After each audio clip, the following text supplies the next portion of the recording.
Another day, another random SCP. SCP-265. Object Class Euclid. Special Containment Procedure.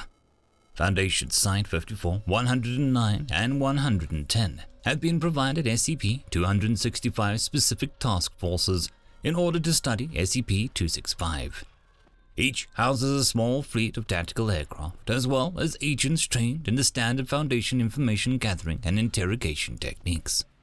Civilian cover stories and disguises are preferred. See Document 265-B for further protocol. Local news outlets are to be scanned for signs of SCP-265 and teams are to investigate possible encounters. Specific protocol is to be arranged on an incident-by-incident basis. Agents are not to instigate violence towards SCP-265 until a better understanding of its nature can be ascertained.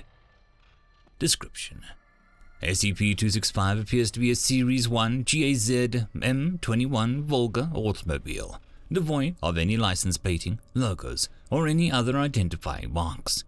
It is painted black with white-rimmed wheels and appears to be in pristine condition, regardless of environment. Some accounts note that it has white curtains on all of the front windows. Note that the production of the GAZ-M21 ceased in 1970, with the Series 1 being produced between 1958 and 1959. SCP-265 is absent of human occupants and appears to travel under its own power. Other details vary between encounters. It's common for individuals to report that SCP-265 is silent while traveling, while others hear the engine idling for an extended period of time before noticing it nearby. Similarly, some encounters result in the vehicle leaving physical evidence such as tread marks on the road, where other encounters leave no physical traces. SCP-265 nearly always appears in scenarios which commonly elicit dread and paranoia in subjects, such as following lone travelers and idling in home driveways for a short while before driving off. SCP-265 has been encountered throughout rural Poland, far from urban centers, but occasionally passing through small rural communities with populations under 500. It has been encountered at various times late in the day, with confirmed encounters having occurred at any time between 1829 hours 0813 hours. Footnote 1. There have only been 2 confirmed encounters of the phenomenon between 0900 and 1700 hours. SCP-265 normally moves at about 65 km per hour, footnote 2, approximately 40 miles per hour, but has been recorded exceeding 400 km per hour, footnote 3, approximately 250 miles per hour, in isolated incidents. Addendum: Foundation Capture Attempt. At 2311, on the 10th of the 2000, a vehicle matching SCP-265's description was seen idling outside a Foundation-controlled weather station at Redacted. After visually confirming the lack of human occupancy, a pursuit team, including 1 helicopter and 4 high-performance off-road vehicles, were dispatched from nearby Site 109 to follow and attempt to capture the vehicle. SCP-265 quickly accelerated to an excess of 200 km per hour and showed an inexplainable degree of maneuverability. The helicopter continued to pursuit until SCP-265 vanished into a densely forested area. The following search of the area found no trace of any vehicle, but incomplete human remains were discovered 4 kilometers away in a waterlogged area. Addendum: Similar phenomenon. Given multiple occurrences of SCP-265 and human remains, and the similarity between the respective vehicles, it is possible that SCP-265 may be a variant or distantly related to the phenomenon observed in SCP-2613. Investigation into both anomalies is ongoing. Additional documentation.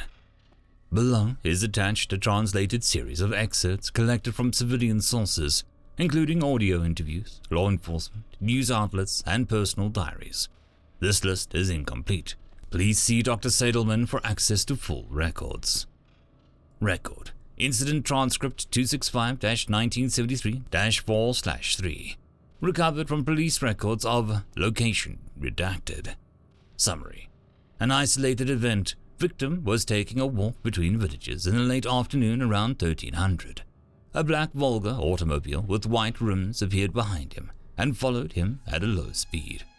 According to the civilian, the vehicle was unusually loud and accelerated to hit him, fracturing his leg as he dove for cover. He played dead as the vehicle completed a 3-point turn to face him again, and waited for several minutes before it drove off. Civilian claimed that the interior was empty of any driver or passenger. Record: Diary of Civilian 265-1974-8/11. Excerpt recovered from archives of Redacted. Unusual event. We pursued the Volga for 9 minutes in 2 cars, during which it led us further from the town. It was growing dark, but we were confident that we could catch it. I took a shot at it, but he missed, or the car was bulletproof. He swears he did not miss. It then turned sharply to the right and drove into the lake. We stopped and began writing the report on the side of the road. After 3 or so minutes, Gorecki drew our attention towards the lake, and we saw lights emerging from the other side, and red tail of lights driving off into the woods on the far side. There are only 2 sets of tire tracks. We swear on the lives of our mothers that this is true, and myself and Gorecki request to resign. Record: Audio 265-1982-7/31, 9/17 Recovered from police records of location redacted. The couple claimed that the vehicle, an unmarked Volga limousine painted black with white tires, appeared behind them while they were traveling. It followed them for several minutes before ramming them repeatedly and driving off. Neither could describe the driver, and both said that the offending vehicle made no noise and left no tracks. Record: Diary of Civilian 265-1989-8/11. Excerpt recovered from archives are redacted. I awoke just past midnight and walked downstairs to fetch a drink of water. Once downstairs, I noticed the lights through the window. The car from the few weeks ago was back at the end of the drive, by the street. Its headlights were facing the house, and it was idling loudly. I was afraid that somebody was out there, and I almost went to wake up Peter and the children, but I couldn't convince myself to move. After 10 minutes, the car backed away and drove away. It looked just like the car my grandfather had in his old shop, but black and brand new. I'll tell the police in the morning. Record: Incident: Transcript 265-1990-11/2. Recovered from police records of location redacted. On the 12th, 29th, 1995, the citizen claimed to see an unconscious person in the back seat of a vehicle fitting the aforementioned description of a black M21 Volga, and provided a description of the person's appearance. This was later determined to be very similar to who disappeared from his house near the town of on the same day 41 years ago. Record: Handwritten excerpt from 265-1995 4/11. Recovered from police records of location redacted. I woke up around 3 in the morning and saw a car outside of my front door. It was a black Volga automobile with curtains and white wheels. I do not know why I got into the car. I just felt like I needed to get into the back seat. So I did. I remember the door was heavy when I opened it, and the inside was clean and smelled like something familiar that I cannot place. I don't remember anyone else in the car. I remember seeing water out in the front of me in the headlights, that I was moving towards it, and the lights all went out, and I felt the car crash into it and go under. I held my breath as the water came over my head, and opened my eyes and saw terrible things. Everything was so quiet. Things watched me with sad faces in the dark. There were so many. They touched me, and I could see them begging me to... I remember screaming and beating the door, and the door opened, and I fell out onto the grass. I remember spilling water and somebody finding me a little while later, and I fell asleep in the car to the hospital.